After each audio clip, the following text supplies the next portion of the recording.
We have a fall meeting. I hope that we may be able to invite the candidates who win in the primaries back in the fall to debate each other's parties.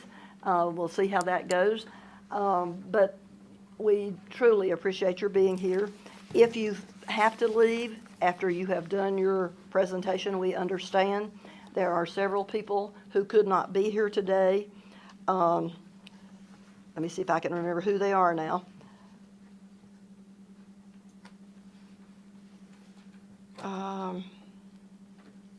Mark Gershon had a flight coming in last night, got canceled, and he's not coming in until today, so he's not going to be able to be here with us. Joe Sims had a work obligation and could not get out of that, so he couldn't be here with us today. And I think I did not hear from some of the candidates for commissioner. And if I've missed getting to be introduced to one of you, please forgive me and just wave your hand when it comes your turn. But we're going to begin as the agenda is listed, and I won't take the time out to come up and introduce each one. I'll let you introduce yourself to the group, but we start with the incumbent for County Commissioner, Mike LaBrose. Thank you so very much for allowing me to come. It's been a great opportunity to come to speak for many years. Sometimes most of the time we were at the Senior Center, but this is a nice facility too. So I know many of you, some of you were my teachers, Mr. Downs and Miss Summerlin, and so I know a lot of you. So I'm very vested in education. Thank you for allowing me to serve as your county commissioner. My heart is humbled for the opportunity to serve. I believe I have a servant's heart. I don't do it for fame or fortune or for headlines or for TikTok views or anything like that. I do it for the people. I'm very serious about what I do, taking care of the citizens of Caldwell County. You know me and you know my family. I've been married to Ellen for 42 years. She's been at the early college for 18. My oldest daughter, Dr. Jessica Anthony, is the principal at Davenport, and she's been there, I believe, for about 8 years.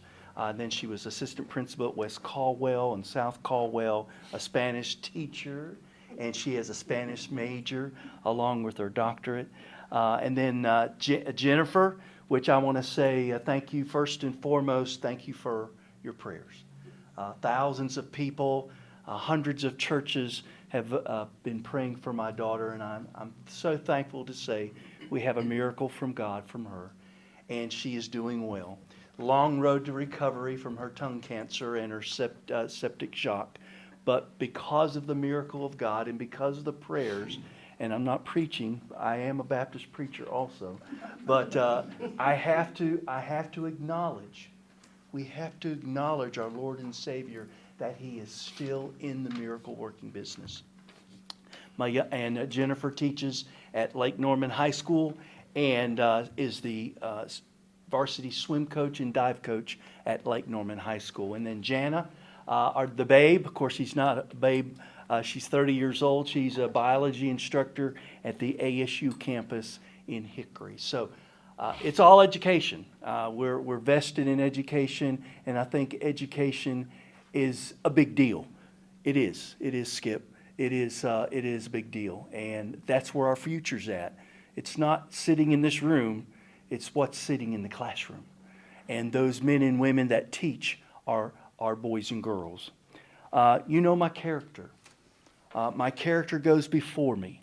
Character, the definition of character is doing the right thing when no one else is looking. You know my character. You know my values. My values, I love my family, I love my Lord, and I love my community. And I'm transparent. There's nothing to hide. I have nothing to hide. I tell the truth. In fact, I tell the truth sometimes when it hurts me because I want to tell people what's right. Even though if we agree to disagree, I'm going to be truthful with you, and I've always have. It's important to have a balance in county government. You can't have things out of tilt, out of kilter. And I think I bring that balance. I've brought that balance to the county commission. I bring a voice of reason. I'm a calm voice. I don't yell, I don't scream, I don't do other things that county commission may do. I don't do that. I don't cuss, I don't drink, I don't party, I don't do any of that stuff. I love my Lord, my God, and my family and my community. I'm someone that's calm. I get excited when I get behind a pulpit or a lectern, but because that's the passion that I have. Our county is financially strong. We have a great fund balance, and that's because of the good conservative values of our commission. It's not about me. I didn't do all that. It's a group of five individuals that made that happen. We're sitting on a 21% fund balance. That's a, how much? 37. Oh, Lord. Okay. Fund balance. We have a low debt service. Our tax rate is too high. I voted against it because we need to give our money back to the citizens. I know you're on fixed incomes. We built William Lenore Middle School, Granite Falls Middle School. We supplied SROs. We paid $3.5 million in school debt for Granite Falls Middle. We built EMS spaces, water towers, equipment for the sheriff's office and EMS. I'm a good steward of your tax dollar. I'm dedicated and experienced leadership. And I got too much at the front, so I hope I didn't rush too much. But God bless you. Make sure you go out and vote. Thank you so much.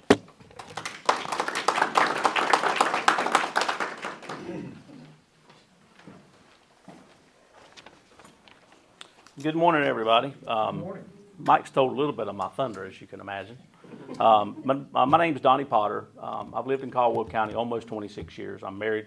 My wife's name's Lisa Potter. I've got a son named Cameron Potter who's going to be getting married here soon to a young lady we absolutely love. Her name's Abby Krause. I was born and raised down in eastern North Carolina, grew up on a tobacco farm, so I understand what it's like to work for a living and be a part of what we have here in Caldwell County.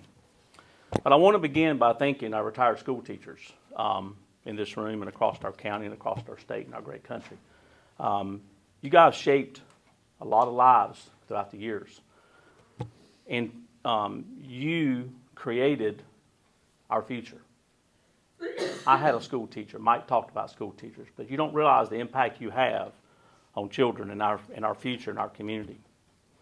To everyone else that's here today that's not a retired school teacher, thank you for being here and being engaged in the future of Caldwell County. When I first ran for Caldwell County Commissioner, I ran to serve our community with integrity, steady, and responsible leadership. Over time, I have come to find out, and it's perfectly clear, that the strength of our county is in its people and the families who call it home. No one understands the importance of investing in our children no more than our school teachers do. One of the most important things and challenges that we face here in our county that's impacting our county is the families, and its families today, is the substance abuse that we see. The challenge and the struggle with mental health that we see. If you go back and look, I'm the only candidate that's running in this race that has talked about mental health and substance abuse affecting our community. It's a big problem. I've been very blessed to serve on the Valley Health Board, who serves 32 counties across the western North Carolina. This opportunity has allowed me to be able to bring services and improve services to our citizens and our families here in Caldwell County. I'm very thankful for that opportunity. I've expanded mental health services. I've strengthened partnerships across all spectrums of mental health and substance abuse. The hospital, I have a great relationship with the hospital. I've worked hard to expand these services for the families who are suffering from addiction and for mental health services. When we support our families, we support our children. When we solve the opioid crisis and we deal with the root problem of the opioid crisis, we also help our children and better our future, better their future. I believe in public safety. I think it's a foundation to learning. So I stand firmly with our law enforcement officers, our firefighters, and our EMS staff and their professionals. I supported placing our SROs in all of our schools a few years ago when we did that. I was a strong advocate for that, and I supported that, and I still believe in that. Because without a safe school, the teachers can't teach, and the students can't learn. I've backed new school construction, and I've worked to keep facilities safe and updated because of learning matters. Where they have a good, safe environment, it feels good, the morale's good, they feel good, the students have a better chance of learning. And teachers enjoy coming to work. Many of you don't know this, many of you may know this, but I created the elected official and student forum at the high school in CASA, in the early college. This gives these students an opportunity to meet their elected officials who serve them every day. This was brought up at a forum that I had, or excuse me, it was a time in the civics class. A student asked me, how do I get to know my elected officials? I knew then I had to do something about that. So I started the elected official and student forum. I protected taxpayers by voting against unnecessary tax increases because families and retirees and seniors are living on fixed incomes, and they deserve responsible budgeting. I've advocated for safer roads in our county, better infrastructure, and transportation. All these things matter. 30 seconds. I've created a clean Caldwell because I believe appearance of our community reflects our values. Being a county commissioner is more than just attending a meeting.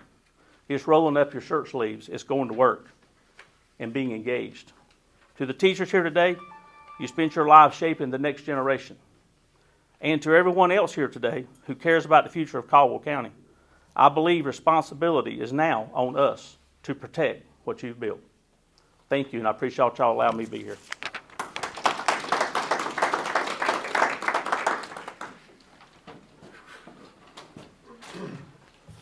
Wow. Good morning. My name is Jeremy Binge. I'm running on the Republican ticket, lifelong Caldwell County resident. My mom and dad, Mike and Donna Binge, we grew up in Cagers Mountain. Went to West Caldwell High School, and this is retired teachers. If you taught me, Miss Leo, I apologize. From the bottom of my heart, I was the worst student on the planet. And these teachers and that little lady right there, Donna Binge, refused to let me fail. She said, we don't raise stupid around here. And she even came to my classes and sat in the back of Leonard Hawkins' class. So I do my math.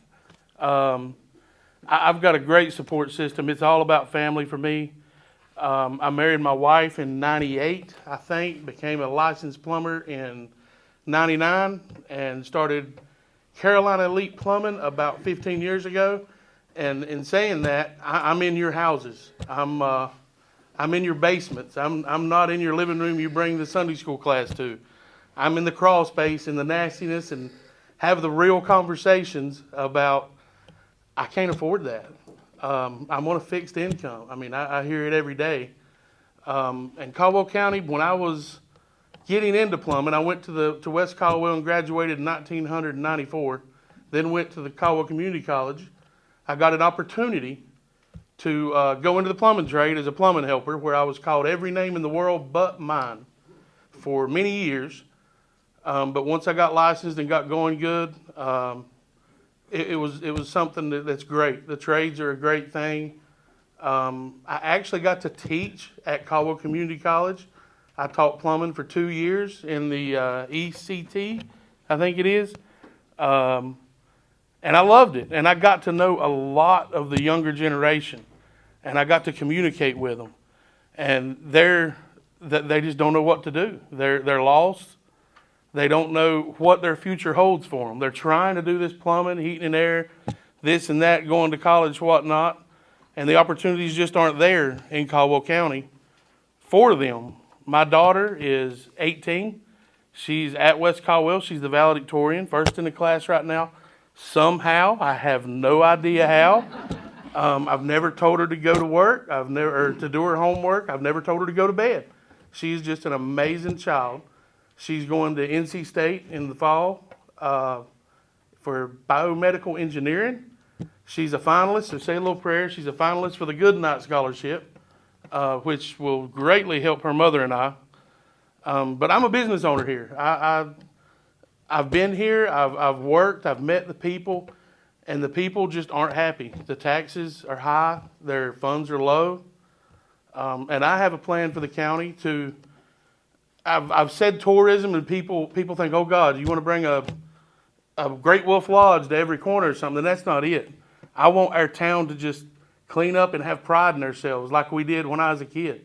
I mean, Caldwell County was a great place to be, and it still is. It's just we need to re-gear. We're not the furniture capital of the world anymore. I want to take our people, and none of you have ever had friends or relatives come visit you here and leave saying, oh, I hate those people. That is so horrible. It's our people.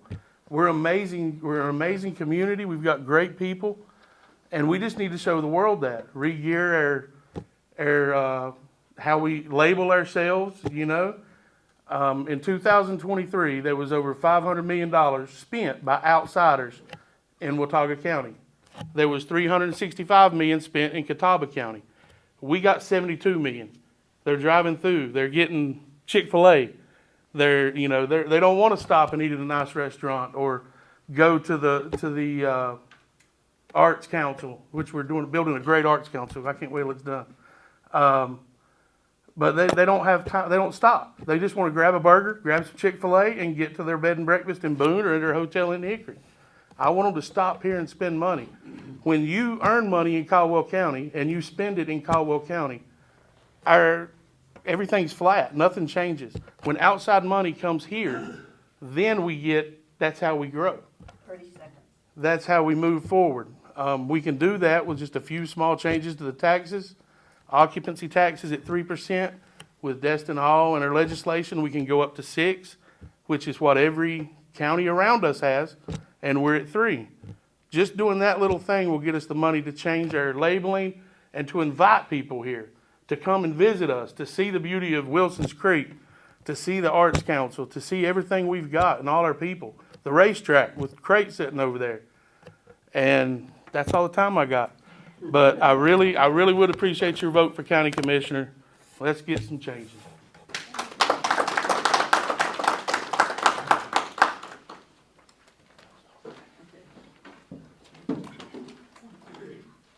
Hey, good morning, y'all. My name's Corey Moore, and I'm running for county commissioner. And thank you so much for allowing us to do this and speak today. I wanted to speak to the educators and retired educators here in this room. I just want to say thank you. Thank you for all of the early mornings. Thank you for grading those tests at the kitchen table. Thank you for the extra time spent with those students that need a little extra patience. Every business owner, every first responder, every nurse, every farmer has come through a classroom like yours, and you have left your fingerprint on generations, and thank you for that. As a mother, I can tell you how much that means to me, having 2 children at Granite Falls Elementary and living in Granite with my high school sweetheart. And they do such a phenomenal job, and we are so proud of the community that we live in. Education is the foundation of strong communities, and when our schools are supported, our children succeed. When our children succeed, our workforce succeeds. And when that succeeds, Caldwell County thrives. As county commissioner, I understand while the school board governs curriculum and operations, the county commissioners are responsible for funding. That means serious responsibility, and every dollar matters, so does every single student. I want to see responsible budgeting that supports our educators and ensures our schools have what they need, not just today, but for the next generation. We must think long-term. Growth is coming to Caldwell County, and we need to be prepared with strong infrastructure, strong economic development, and strong support for our families. But I also believe in something else: respect. Respect for our teachers, respect for parents, respect for students, and respect for the role that education plays in shaping our future. You have given lives to building this county from the inside out, and now it's our job to steward it wisely for the generations of children to come. I'm not running to hold a seat. I'm running to build a future for Caldwell County, where our children can stay here, find opportunity here, raise families here, and hopefully, like you, retire here. One where our children benefit from the foundation that you've laid. And I'm honored to stand before you today and just want to say thank you, and I would be honored to serve you. God bless.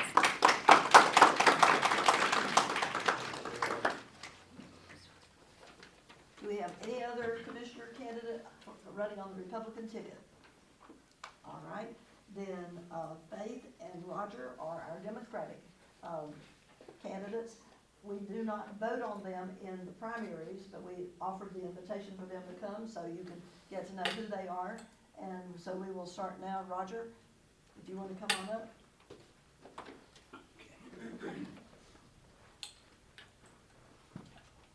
I apologize, I'm not able to stand at the podium, but run into a little problem with my legs here a couple years ago. Thank you for inviting me here today. Again, my name is Roger Patterson, for any of you who don't know me. I'm a lifelong resident of Caldwell County, and I love it around here, so I'm going to stick around. They can't run me off. I attended public school here, and if you see Skip Downs, don't mention my name. I graduated from Lenoir High School. I was a Lenoir Bearcat. So we had a lot of battles with Skip out there at Hudson. I attended Appalachian State University, where I obtained a master's degree in political science and a bachelor of arts degree in political science with a minor in history. So I love that type of thing. I had a well-rounded work history throughout the years. I started working when I was 14 years old. I went to work for the Neighborhood Youth Corps, Blue Ridge Community Action, you know, and that's one thing I think I'd like to get some more work programs for youth, because, you know, when you do that, it teaches you your work ethic. It teaches you how to get up and go to work, how to take orders, and we don't have that anymore. So that's one thing I would like to do. Also, I retired from the state, just like the group here. I worked 30 plus years for the Department of Public Safety. I worked for the prison department. I started working out here at Hudson Prison Camp out here on Pleasant Hill Road, and then throughout the years I worked over at the High Rise in Morganton, the youth. I helped open the new prison over at Alexander Correctional Center over here in Taylorsville. And while I worked at the prison, I worked in counseling, public relations. I dealt with the inmates and their family members, and that was some interesting conversations I had with them. I also worked in classification and programs. I supervised major departments. I supervised the medical department, the mental health department, the dental department, and I supervised the psychologists and the doctor, the dentists and stuff. And you know, when I looked at their salaries compared to mine, I'm like, how can I be supervising these people when they only make about $100,000 more than me a year? But that was some interesting work also. I also worked in interpretation, application, and writing state policy. So I worked closely with Raleigh in those things. So for me, that's one of the things you do as a county commissioner. You know, you interpret, write policy, and recommend new policy. I'm running for the county commission because I think our county deserves practical leadership, focus on results. As we all know, the county government directly affects our daily lives. I don't know if you've heard that saying that all politics is local. That's where it starts at, you know, and then it moves up. But what affects us mainly around here is our local politics. So some of the things on my platform, investing in education and families. You know, public education, I think we need more funding. Public education lost a lot of funding. Amen. A lot of funding. And, you know, I've seen where teachers have to come out of their pocket and buy supplies for the classroom. That's ridiculous. We don't pay them enough as it is. Also, with the classroom, you know, I'd like to see us get back to things like was around when I was there in the industrial arts, teaching plumbing and carpentry and electronics, and you know, getting a real well-rounded education. One other thing, bring back civics. Bring back teaching people about government and they'll know what to expect. I really think that's important. I want to build our economic and security base around here. You know, we got a lot of businesses, and I see the mayor, I talk to the mayor a lot, and they come, I'm sorry? 30 seconds. 30 seconds, okay. So I'd like to see us, we need more businesses that pay a living wage, have a retirement, and things of that nature. I know most of the business we have, you know, are food, they're restaurants, and that's fine. You know, I like to eat, but we need industries. Also, I want to make government responsive. I think we also need, you know, we've got, my time is up, but I think we need to, I heard one of them talk about balance on the school board. Yeah, we got a balance, but we need another point of view. I'm that other point of view you need. Thank you.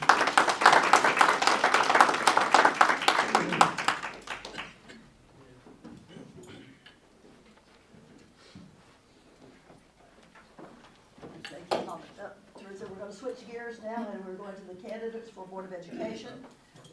If you would like to ask a question, if time's going to permit, there's some yellow cards back there. You can write those down, and we'll, after we hear these next candidates, we'll decide if we want to take the time to do a Q&A session.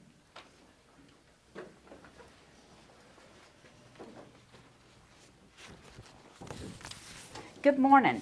I'm Teresa Branch, and I'm running for re-election to the Caldwell County School Board. Thank y'all for being here this morning, and thank you to the retired school personnel folks for organizing this event. The role of a school board member in North Carolina is to provide a quality education for all students, to create policy, approve budgets, manage properties, and hire the superintendent. And I want to thank our superintendent for being here today, Thomas Howe.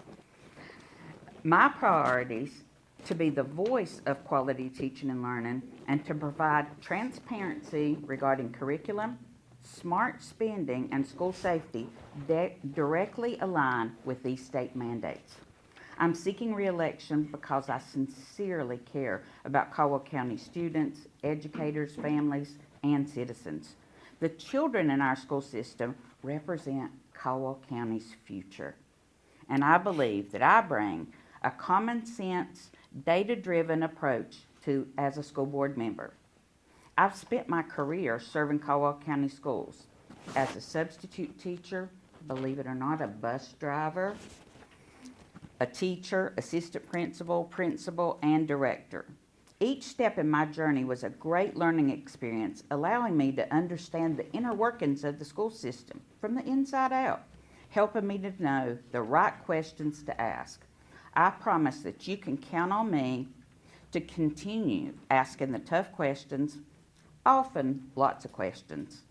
And I don't ever want to be a part of, let's keep doing this, because that's the way we've always done it. If we were to go out today and ask parents, students, former students, who were the most important people to you as a student in the school system, I don't think they're going to mention school board members or the superintendent or directors.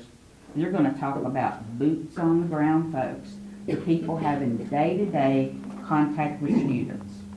They'll talk about teachers and teacher assistants who help their child master a specific skill or develop a love of learning, or a bus driver or cafeteria staff who started that child's day off with a positive, caring message, or student support folks who help their child to overcome struggles. I agree 100%. These boots on the ground folks and others who have daily contact with students are the most important people in the school system. And that's why it's important that our funding, our resources, and our personnel are directed to schools and less to district level positions. Through my various positions in Caldwell County schools and my role as a parent and now a grandparent of Caldwell County school students, you can count on me to be a board member who is effective and engaged. I bring my experience to every board meeting. I do my homework and am ready to engage, to collaborate, and to participate in sometimes spirited conversations to make decisions for Caldwell County schools. I do believe that it's important that we have a blended school board, a board made of educators, business folks, and community leaders. This helps to ensure that we're representing all of Caldwell County, ensuring comprehensive oversight and varied points of view. Our enrollment is declining, partly because of the declining school-age population, but also because parents may be choosing alternative paths of education for their children, maybe homeschooling or private schools. I trust and respect parents to make the best decision for their children, but I also think we could do a better job in reaching out to these folks, these families, these groups, and have conversations to determine if we could do a better job at something, addressing their concerns, and possibly bring some of these families back to Caldwell County schools. I, along with my parents, my children, and grandchildren, have spent our lives here in Caldwell County and have been educated by Caldwell County schools. I became interested in education because of caring teachers. I became a teacher because Mr. Henry Lathan believed in me, a man who led with kindness and integrity, the perfect Southern gentleman. I became an administrator because Dr. Tom McNeil believed in me, a man who I still quote on a regular basis. He was a teacher to the principals who believed in the importance of building relationships, being in classrooms, and he could remember names like nobody I've ever met. I try to continue the traditions of these leaders and their example. I get calls from all over this county, from families, employees, wanting help, wanting to know where to look up something, who to contact about something, or help in understanding a procedure. I've always loved to help and hope to continue serving as a member of your Caldwell County Board of Education. I love this job and would be pleased and proud to serve again. I sure would appreciate your vote. Thank you. I love hearing Teresa speak. I'd yield a couple more minutes to let her talk. Good morning. Good morning. For those that don't know me, I am BJ Fore, and I'm going to spend a little time on my background. I moved here when I was 14 years old, and I'm a graduate of High Brighton High School. I married a good West Caldwell girl grad from Gamble, North Carolina, who was also an educator for 30 years in the middle schools. I, like Mike, have a servant's heart. I spent 30 years in public safety, most of that in police work. I retired after 15 years, the last 15 years of my career, I retired out of the sheriff's office as a patrol captain. I've worked for 4 different sheriffs, Blip Enfield, Roger Hutchins, Gary Clark, and Alan Jones. It was an honor of my life to serve, but when I got elected to the school board, I've never felt the love of giving that back. And you teachers, I've watched my wife work till 11, 12 o'clock at night that you're not getting compensated for. I've watched her on weekends have to bring stuff with her so she could work on it while we're driving places. But I've also seen the friendships that develop from that, where she's friends now with some of her students. Some of them still call her and call her her mentor. I have a very special friend that's my mentor. His name is Steve Crisp. Y'all might know him. He was a baseball coach at High Brighton. That is my 2-day-a-week golf partner now. And he still takes my money. And he'll call me when I don't play, and he'll say, you want to go ahead and give me my $2 now? And I'll say, yes, sir, coach. Just put it on my tab. So when I ran the first time, or when I got elected the first time, I run on 3 things: conservative values, more local control, and long-range planning. So let's talk about conservative values. My daddy used to tell me, he said, I want you to have the childhood I had. And I said, oh, man, you don't know. You're long past. And as I've got older, I want my kids and grandkids to have that childhood I have. What we're finding is that when the media speaks bad of the school system, everybody thinks it's in every school everywhere. And it's not that way. We've done a great job as a board of holding conservative community values in our school system. And that's what I want to continue to strive to do. Yes, we face challenges doing that. We face different laws and regulations that we have to work around sometimes. But we want that hometown loving feeling for our students. Those conservative values that my party is known for, the Republican Party in this county. The local party loves this community, or we all wouldn't be here running. And not just my race, the commissioner's race and the other races that are going on. But to continue those values, like Teresa said, we've got such a decline in enrollment, we've got to create a new product. We've got to do something in public education we've never had to do before. We have to take a product and then we have to market that product. We have to tell parents that have choices now for charter schools and private schools and voucher systems and homeschooling. We are the best for your child. We have the resources you need. From the mental health and counselors to get the kid's mind right. Y'all know as teachers, I'm preaching to the choir. If a child's mind is not set on learning, if they're dealing with tragedy in their lives, they're not going to learn. If a child is living almost homeless, they're not worried about learning, they're surviving. That's their safe place. They come to school to eat and hide. They don't care about learning. Y'all saw it when you taught. You knew the kid's in trouble. We have to constantly address that. Not just from a school board level, but we have to reach out to the county. We have to reach out to VIA Health. We have to reach out to the state and say we need more funding. I'm going to tell you the saddest story that just happened to me, and it just opened my eyes even more. My daughter was teaching at East Alexander Middle School.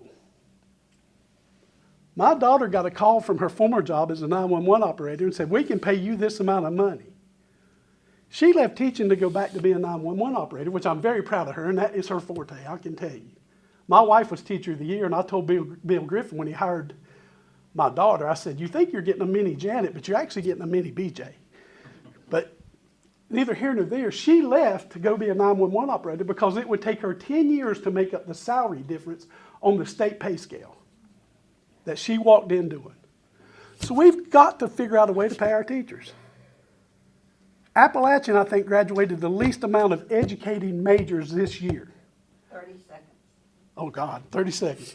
More local control. We've got to work on teacher pay. We've got to work on teacher supplements. And we've got to work on letting legislative us set our calendars. We know what's best for our community. And then long-range planning. Because of decline in enrollment, and I've been beating this horse since I hit, you can ask Teresa, since I hit the school board. We're now looking at budgets 2 or 3 years out. Thanks to David Johnson, thanks to our new superintendent back here, who was a great hire. We're so proud to have him. And my red card's up. Please vote for BJ Fore. I'll be here for a few minutes. If you have any questions, I'll be in the back. Please come and talk to me. Thank you. That's the fastest 5 minutes I've ever had in my life. I don't know about your clock. I'm just telling you. That's a Skip Downs clock right there.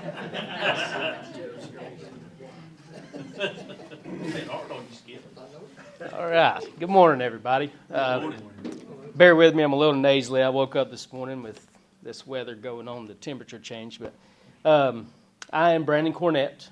I'm 32 years old. I have 5 children, and I'm running for school board. Well, first off, thank you, Jan, for reaching out to me some weeks back and inviting me via Facebook.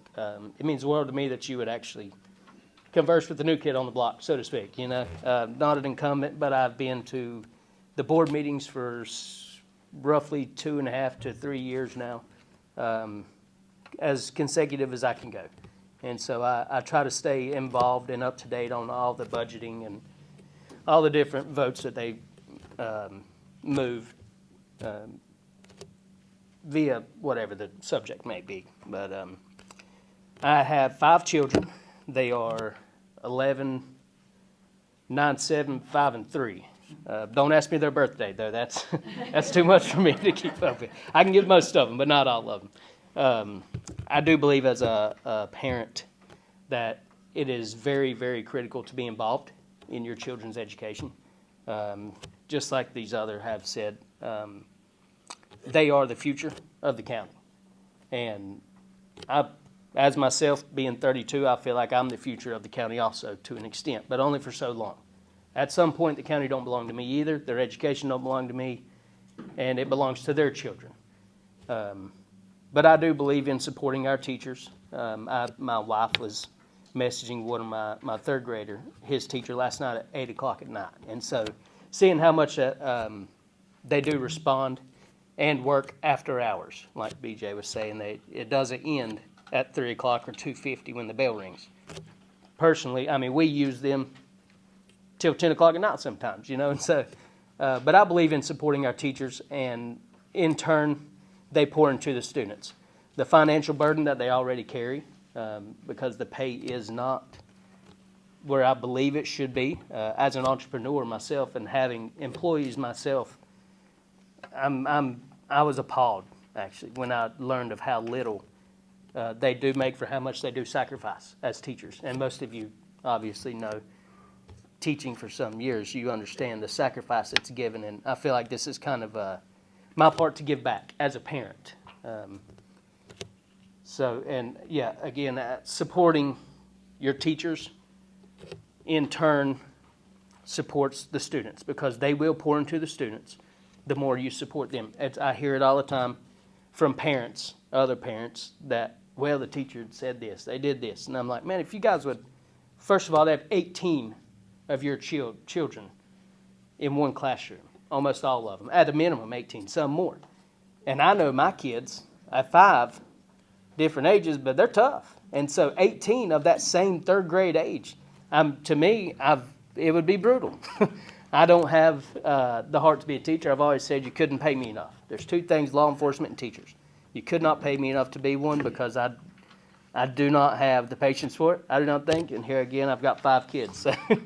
But I do believe the more we support our teachers, the more they will pour into our students. Again, been to the board meetings for several years. I got to meet Dr. Howell last Monday. Dr. Phipps, I think, has done a wonderful job over the past few years. I think Dr. Howell is a great hire, and I think he will be wonderful after speaking with him for a while. I really enjoyed our time connecting a little bit. But at some point, most people in this room has been a parent. And so they have dealt with teachers. And it's a little different now because of the way our school system is structured. And so I'm hoping to kind of bring just a new perspective in the new age parent. I kind of want to be a little bit of a voice to bridge between the parents and teachers. Again, I hear even teachers, they complain about parents. And then you hear parents complain about teachers. And I say, well, first of all, we all have the same goal. We all want our children to be educated. That's the one thing. I try to find one thing in common with everybody. Goodness, that is the fastest 5 minutes, buddy. You ain't kidding. Ooh, anyways. In closing, I ask for your support and your vote. Just know it's a servant's heart, just like we've all spoke. I've been pushing that pretty strong, that none of us are in it for the money, obviously. But it's a call to serve. And I truly believe that this is where God has placed me in this season of life, is to be involved and serve the community and be a voice for parents and teachers alike. So thank you guys for your time.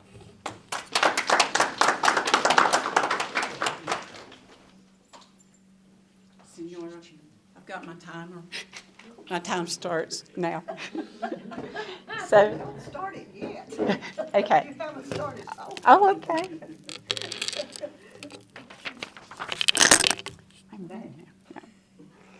Good morning. My name is Lisa Bolick Widner, and I emphasize Bolick, and I do that for a reason. My dad was Bill Bolick, and he was, in my opinion, a pillar of Hudson community. He was a great man, and everybody that knew my dad respected and loved my dad. So I was born here in Caldwell County. My first home was on Justice Street, and I didn't even realize it, but we lived beside the Kincaids when I was little. And then Mom and Dad bought a house, one of the first houses on what is now called Eastview Street, and that's where I grew up. I was a school teacher to all the neighborhood children because my grandmother was a school teacher in Caldwell County schools. She first taught at Valmy, then Whitnell, and most of her career at Granite Falls Elementary School. So that's where my passion and my love for education came. And I made all the neighborhood children have school and do their work, or I wouldn't let them go outside and play. So I have an innate passion for education. That was my purpose on this earth. And I tried to get away from it by retiring. And I realized that You cannot escape education if you're a true educator. So I want to tell you my story very quickly. I grew up in Caldwell County schools back in the 1900s. I never thought I'd be saying that, but back in the 1900s, when I started school, there was no kindergarten. So I was in Enid Coffey's first grade classroom beside of Roy Coffey's office. I went through K-8 at Hudson Elementary, went to Hudson High School for 3 years, and I was proud to be a Hornet. And guess what? Caldwell County Schools turned me into a Spartan. They didn't ask me about it, and I didn't get a choice, and I was not happy about it. But now I'm honored to be in the first graduating class at South Caldwell High School. Teresa and I got to walk together. I don't remember who was in line before who, but it doesn't matter. So I am a product of Caldwell County Schools. I loved my teachers, and I loved it when they would let me teach in the classroom. I just felt like I was hot stuff. So I went on, and my journey kind of veered a little bit, and I was a dental assistant for 4 years. Realized I needed to be a teacher, went back to school, drove the mountain for 2 years to finish up my college. So I started teaching a little bit later in 1987. R.B. Everett was my very first principal, and this is what he said: "I see something in you. You're going to make a great teacher." That man influenced me tremendously. Sadly, he passed away just the next year, and here comes Helen Hall, Dr. Helen Hall. She was the greatest mentor, and she invested in me, and she pushed me. Eventually, I went to West Lenore Elementary School as a second grade teacher. Yay, second grade, the best grade in the world. I always wanted to stay in second grade. And then I was going to be RIFT. So I ended up at Gamewell Elementary School in second grade. I was teaching second grade, and my principal came in and said, "I need you to move to fourth." And I'm like, "I don't want to move to fourth." And he said, "But if you teach the way you do in second, you'll have high scores in fourth." I thought it was an option, and then I realized he was going to make me move anyway, so I used it as a bargaining tool, and I got what I wanted. So I was in the fourth grade for 9 years. I was able to teach beside of Gretchen Griffiths. We had some good times, and we had a great team. And then a life-changing event happened, and another great mentor, Donna Birch, said, "You need to do something. You need to get out of here." So I went to administration. I was an assistant principal. I ended up at the district level. I worked in Caldwell County Schools for 36 years. I served with a passion and a heart, and I believe in our school system. I believe in our teachers, our students, our parents, and our community, and I just want to serve the school system that made me who I am today. Thank you. Oh, I've got handouts so you can see what my whys are. They're over here. Oh, and I wanted you to see that this is the name behind the sign. Yeah, 5 minutes goes fast, but it doesn't for a child that's being dibbled.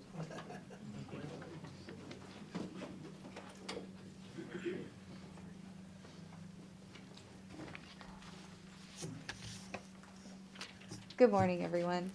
My name is Meredith Wilson, and I am running for school board. I feel called to do this because I believe the county would benefit from a fresh perspective. I want all of our children to have access to equal opportunities and resources. My understanding is that some ends of the county are maybe unevenly distributed due to the district zones. And I have some ideas, not to rezone our districts, but to improve the quality of schools in those districts to make them more attractive and make them equal to other schools. For instance, we could implement a magnet program where we diversify some of our schools and have them specialize. We could have a language arts school that's focused on language and learning different languages. or we could have, we do have Davenport as the art school. So we could work on improving the resources as far as arts. We could have a theater school. And I believe that this would make specific schools in certain districts more attractive, and it would help to even the student population across the board with that. I also think it's unfortunate that so many of our families that have children with special needs are having to leave the county. They're having to go to school in Catawba County to have these needs met, and that's unfair. That puts a burden on families having to travel when mornings can already be chaotic. You know, you've got to be at work on time. You've got to get your kids out the door. And so it just puts an unnecessary burden on people. But if we could improve that in our county and maybe have a school specifically zoned for special needs with an abundance of resources, or spread it across the county to all of our schools, that would reduce that burden, and it would also make our county a more attractive place to live, and it would bring in new families with young children as a, you know, as like an attraction. Like, oh, Caldwell County, they have excellent schools actually. When we're looking for houses, let's look at Caldwell. So I thought there was going to be more questions actually. So that's mostly my program. I just really want all of our students to have access to equal opportunities. I have really good ideas. I love to work on a team, and I look forward to working with the school board members when I hopefully join the board. And that's it. I look forward to serving our county and our students. Thank you.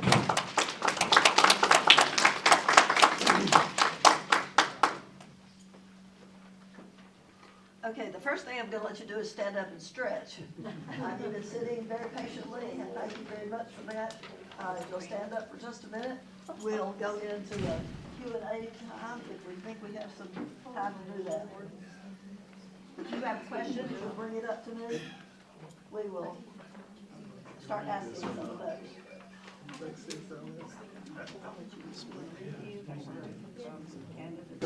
All right, back on your heads. There's a joke about that, but I won't tell it today. All right, we do have a couple of questions that were handed to us. If you have others, you might jot those down.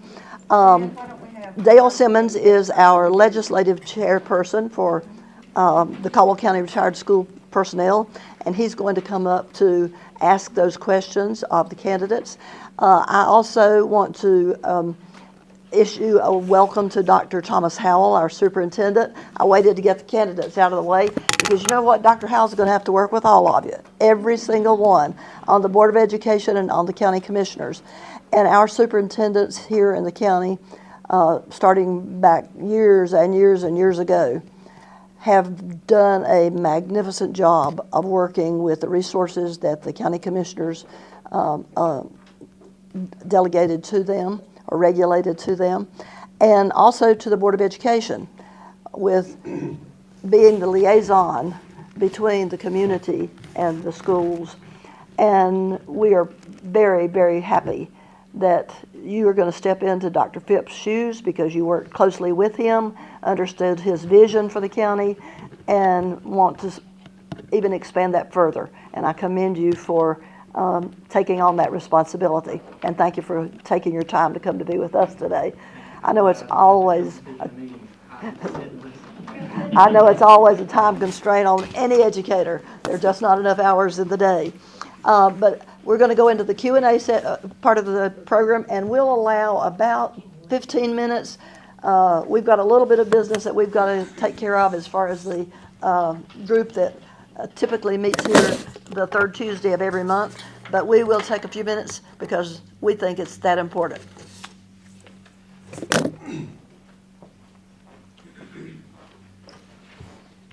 Well, good morning. My name is Dale Simmons. I'm a retired school teacher, almost 30 years at High Brighton, a couple of years at Appalachian State, and I welcome all the candidates and thank you for running. I have been a candidate before many, many years ago, and I know what it takes. It takes a lot of sacrifice on your part and the part of your family, so thank you very much for offering yourself public office. I have a few questions that have been submitted for both the school board candidates and the commissioner candidates. And the first one, I'm going to take the liberty of asking a question that I wrote down to the commissioner candidates. Charlotte Mecklenburg is requesting a 30 million more gallons of water per day from the Catawba River, which is also the main source of water for Burke, Alexander, McDowell, and Caldwell counties. If that is approved, what contingency plans do you have in mind to deal with the loss of millions of gallons of water per day for Caldwell County? And this looks like an issue that can't be kicked down the road. It's going to have, the people elected this fall may have to deal with this pretty immediately. And I know Mr. LeBrose and Mr. Potter probably know a lot about this, having been on the receiving end of some presentations. So anyone running for commissioner want to address how are we going to deal with the potential loss of millions of gallons of water a day from our water source? Well, it's called the interbasin water transfer, and this is not the first time that we've dealt with that. Probably back in 2007 was the first time that this county dealt with that, and Charlotte Meck was able to gain some water out of the Catawba Valley, Catawba River Basin. There are drought requirements on that, so there's a clawback on that requirement. Fast forward to today, everyone from the beginning of the mouth of the Catawba River, being McDowell County, all the way down through, I believe, York or Lancaster County in South Carolina, are all in a group that are fighting this interbasin water transfer. Destin Hall, our speaker, along with Commissioner Potter and myself, worked with legislation to make sure that they've changed the laws to make it more difficult to take water out of our basin. Attorney fees are involved. All counties are at stake. It's just not Caldwell, but it's Catawba, and everybody up and down the chain are involved in this fight. It is in litigation, and the Western Piedmont Council of Governments is kind of being the spearhead for that. And we believe that it will be drastically reduced, or they'll be denied. And so we're just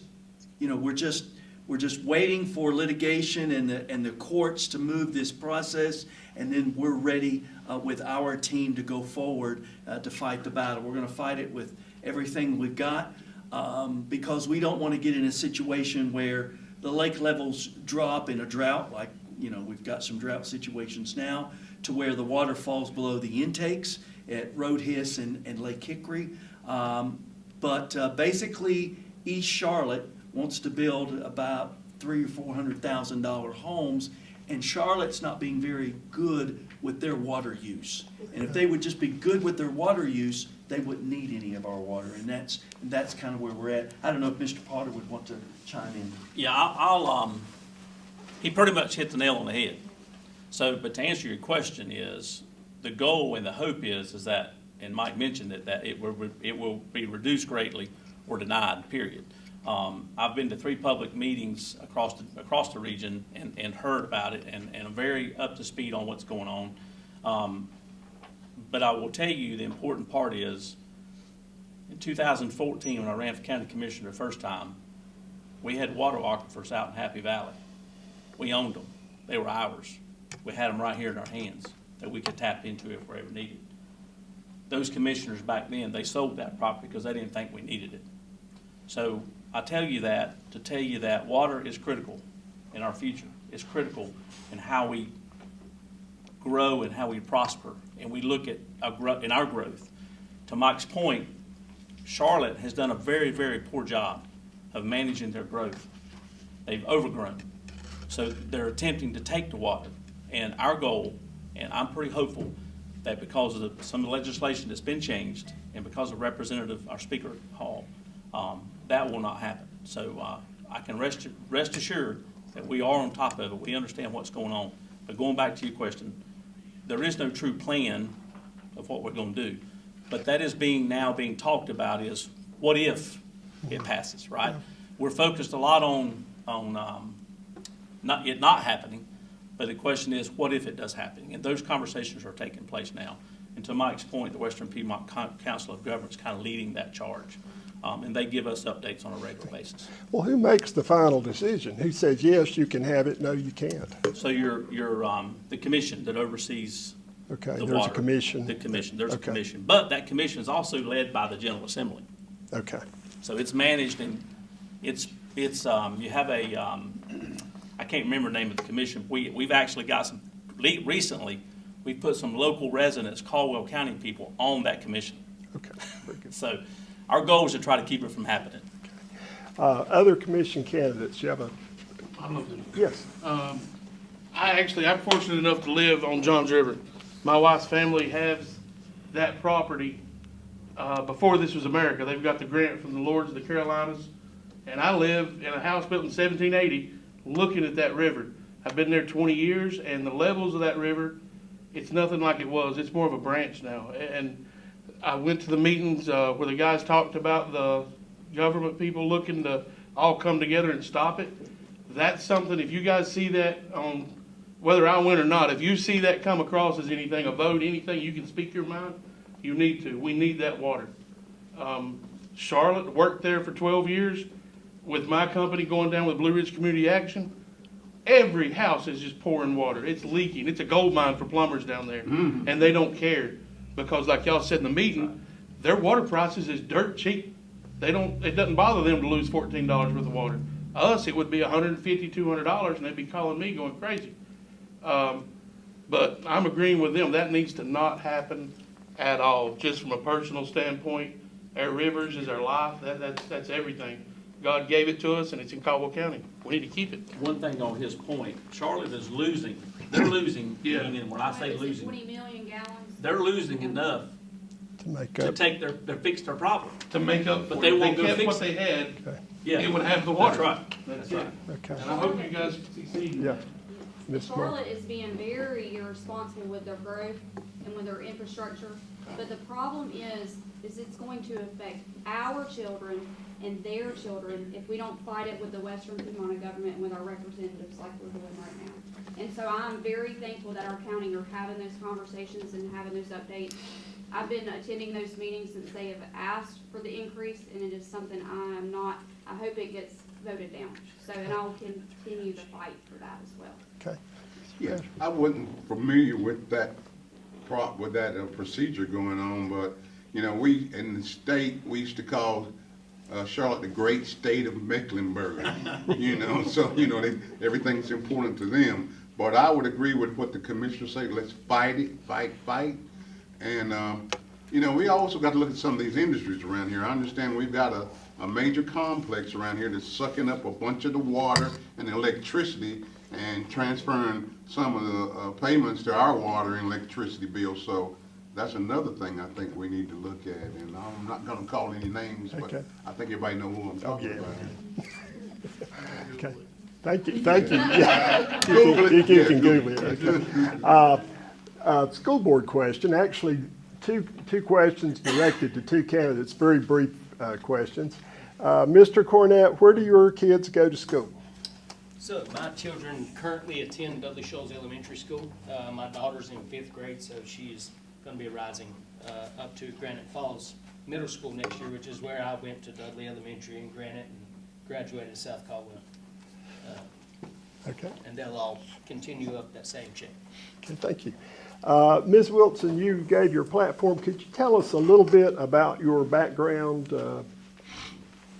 as others candidates did? Yes. Yeah, absolutely.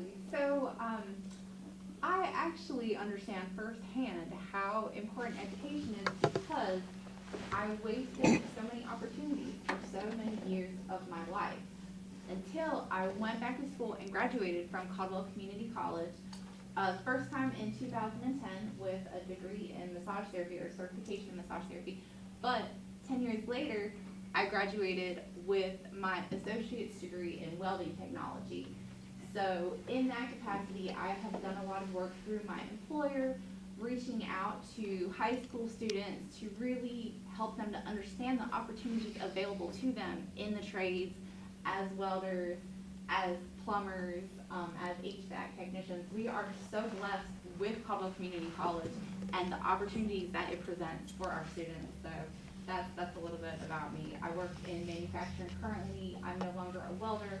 I work in safety and doing compliance as far as OSHA and state regulations currently. Okay, thank you. Another commissioner question here. This one's directed to Mr. Potter specifically. How do you promote local business when you limit their hours of operation like Tri-County Speedway? Now, why am I surprised that question was asked? Okay? I didn't ask you. I know you didn't. So, you know, and I appreciate the question. I think it's a fair question. I think we as county commissioners, we represent the entire county. We represent every citizen in this county. So it's so important, and it's hard for people to understand this. We have to find balance. When it comes to looking at issues and looking at things, we can't just support one way or support another way. Our goal is to try to find balance and try to find peace. And in this particular topic, this particular issue, you've got citizens that live there, and you've also got a business and a racetrack that's been very prosperous, been doing a great job. I'm a supporter of it. I go to races out there. I've been to many races out there. The key is finding the balance, understanding where that boundary is, where you can keep the neighbors happy and you can keep the track happy. And I think we've done that. I think we've done a good job of adjusting and working with the track and the demands and things they need. At the same time, keeping in mind what the community wants and what the community needs. Thank you. Thank you. Do any other commissioner candidates wish to speak to that question about hours operating, I guess specifically the Tri-County Speedway? That's a battle that's been going on for 50 years, 40 years that I recall myself. Okay, another question for commissioner candidates. This one is directed again to Mr. Potter and Mr. LaBrose. What was your reasoning in initiating the move to make our school board elections partisan and thereby effectively eliminating the possibility of a citizen who happens to be registered unaffiliated from ever being elected to the board? Well, first of all, that wasn't a county commissioner decision. That was Senator Warren Daniel. Based on the resolution your commission passed, right? Didn't it? Wasn't that to advise the local? I'm just trying to get it clear. He was already going to do that. Okay. Now Warren Daniels, is that who the? Senator Warren Daniel okay. was already going to do it, and you know that's I prefer it being nonpartisan, but it was going to happen whether we did anything or not. That's okay. Yeah. So, and that was a state issue, and we did pass that resolution. I think the thinking from my perspective was, and I was pretty neutral on it, didn't really have a dog in the fight. But I think the feeling was and the thought is understanding where people's beliefs and where their heart and their beliefs and thinking is around the school system. As you know, as a society, in politics, we've become so divided. You got the left and you got the right.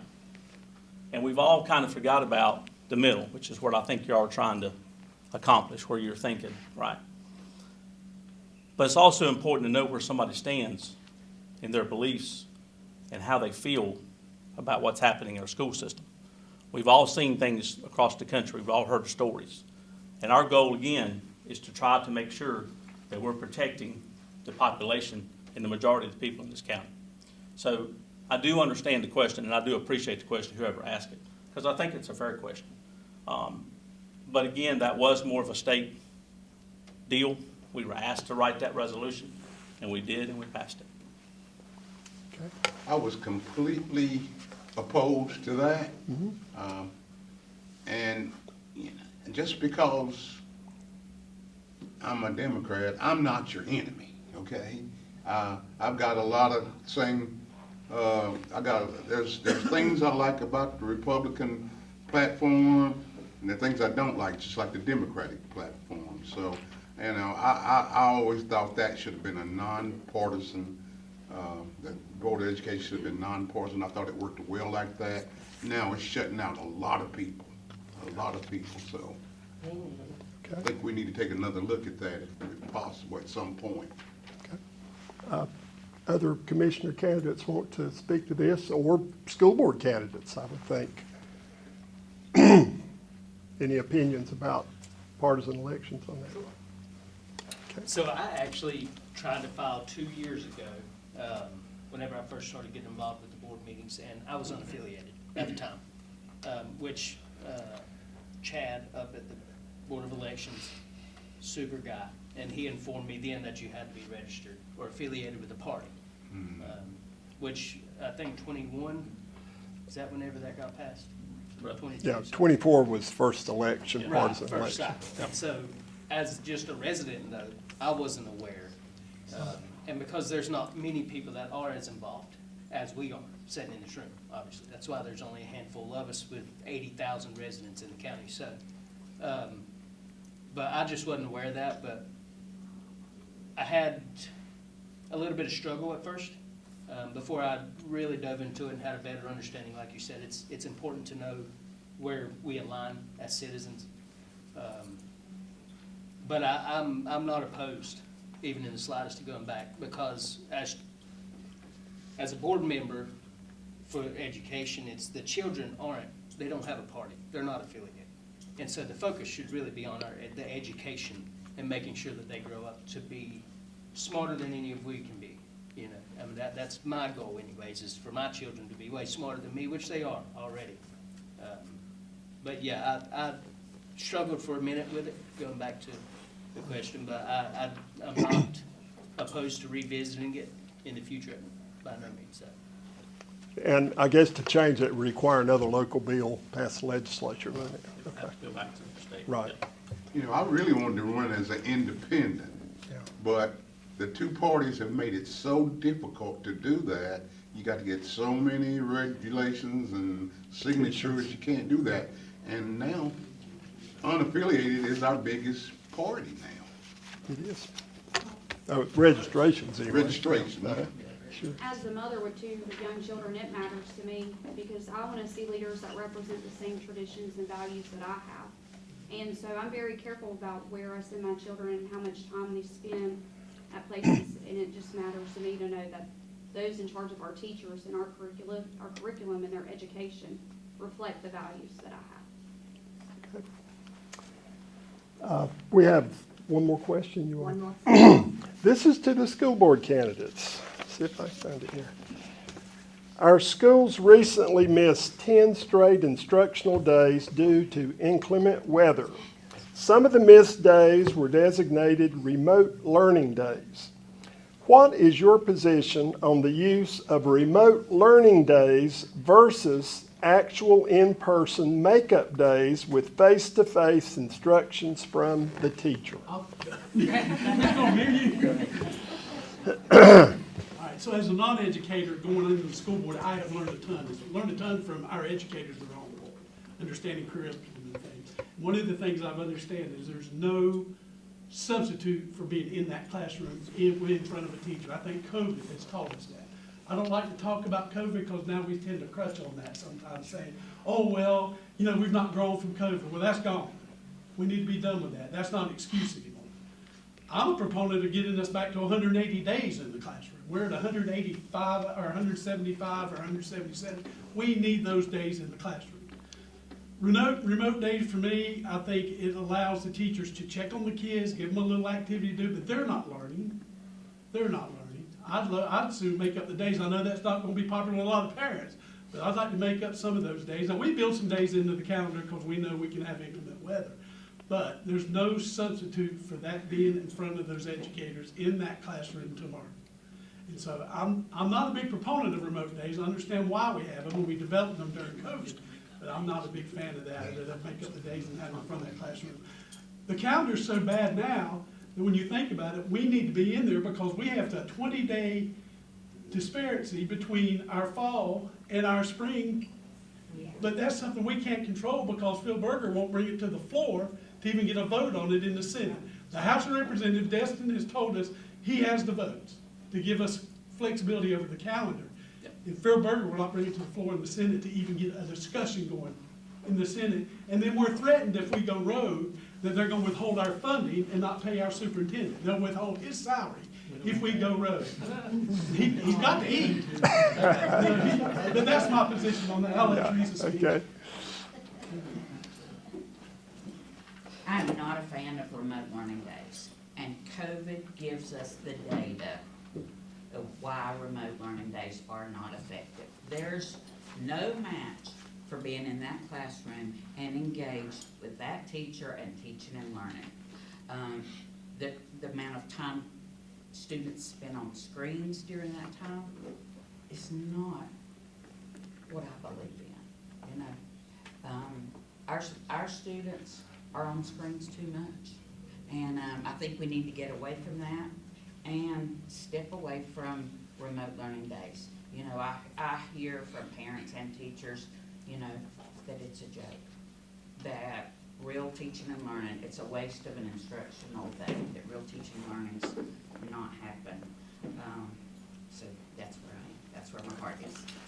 I gotta say something about this. Yes. Okay, I lived the COVID nightmare at the Education Center because I was directing federal programs and accounting for the ESSER funds with federal programs and I was the elementary director. So I was directing two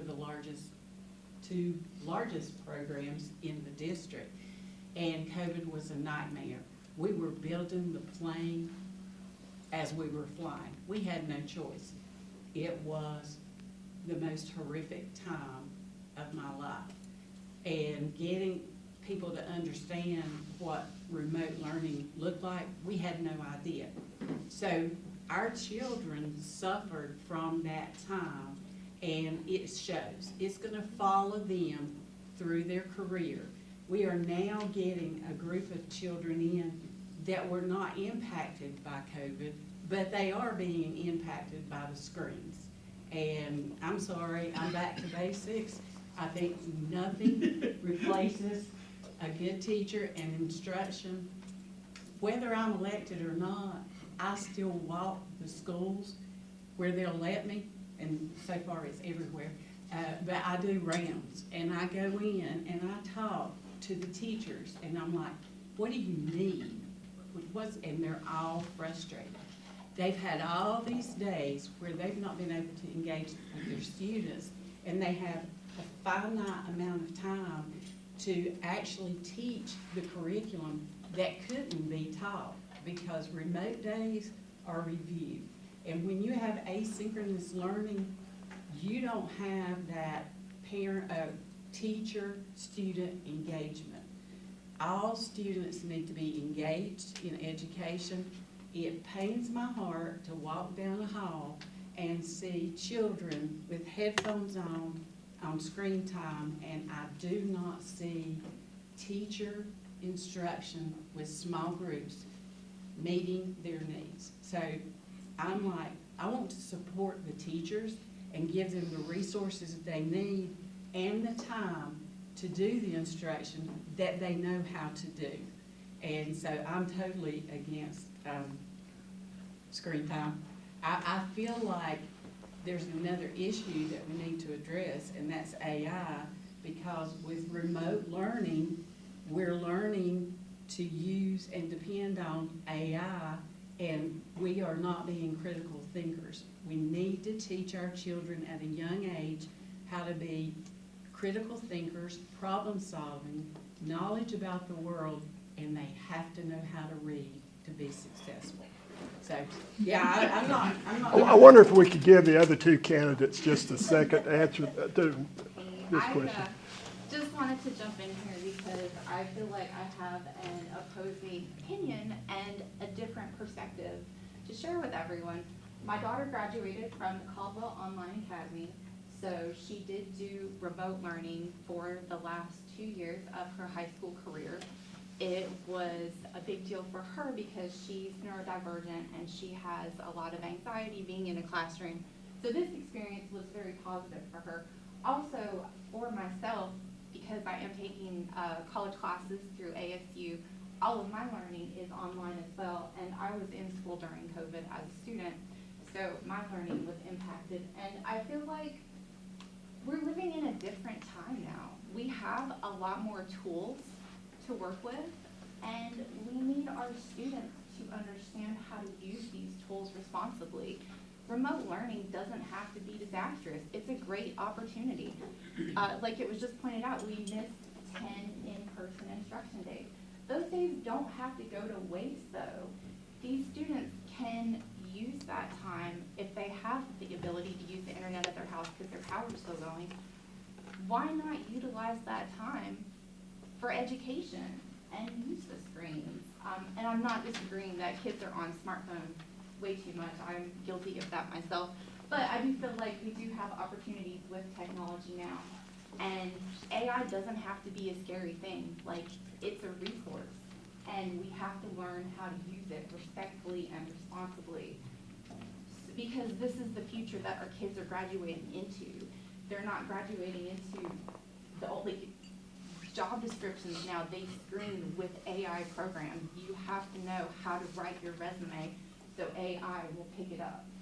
This is the world that we live in, and this is the world that our kids are graduating into. So we need to make sure that they are prepared, not to be afraid of these tools, but to wield them responsibly. Thank you. Mr. Cornett, I think might, Absolutely. and then we'll. To your question about remote days, so I did 5 days of remote work with 3 different children. And the struggle that I think as parents is the schools are closed, and I've been blessed with the most wonderful mother in the world. She watched all my kids during all that. I don't know how she did it. But my wife works in the medical field, so she was not out of work. I'm an entrepreneur. I was not out of work while the 10 days of school closure. And so the parents that I talked to had struggled, like, I still got to work, and then come home and try to teach, and I'm not a teacher. So I agree with BJ, nothing is more important than the in-person. Remote work is a struggle, especially for children that do not have the access to the internet. But I would rather, personally, as a parent, I don't mind doing makeup days. Because it fits a schedule better to continue to just take them to school for a few more days a year or over a holiday or whatever that may look like. But yeah, my children have benefited much more from being in a classroom than me trying to teach them because, again, it's not the same curriculum I learned. So I'm having to relearn it before I can even help them, you know. So. Okay. I'll let Teresa go first. Okay. Unless she steps on what I'm saying. Very quick. I got, mine's very quick. Okay. I do want to say, remote learning puts our teachers in a difficult place because what's happening in their classrooms on a daily basis, that's discussion, that's interaction, that's collaborative learning groups, that's project-based learning that they can't do on remote learning days. They're having to do on remote learning days worksheets, paper, pencil, that you don't see in classrooms on a regular basis. And I also want to say, Brandon, I'm going to echo what Brandon said. What a hardship it is for families whose parents are at work, stopping by the grocery store, coming home and fixing supper, and trying to find time to do remote learning after a hard day's work. That's quite a challenge for families. One more comment. Yeah, well, I do, real quick, two things real quick. The first one is, when we talk about deciding to cancel school, the text that go on in our group chat amongst Dr. Howell and the board members is this. Dr. Howell, is there any way we can get these kids back in school? You know, because we're getting calls from the parents saying they're going to be out another day, and our concern is safety.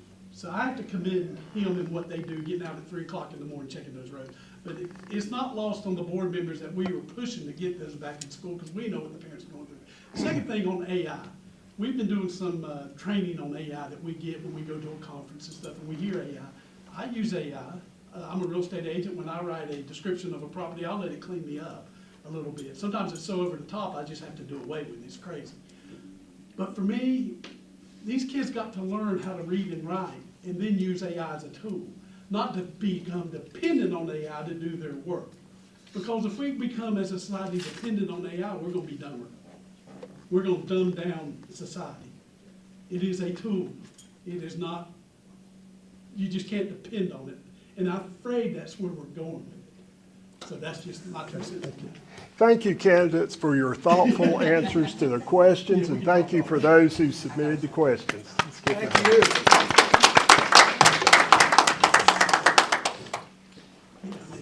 Okay, one soapbox question. I'm going to take a point of being the leader of this group.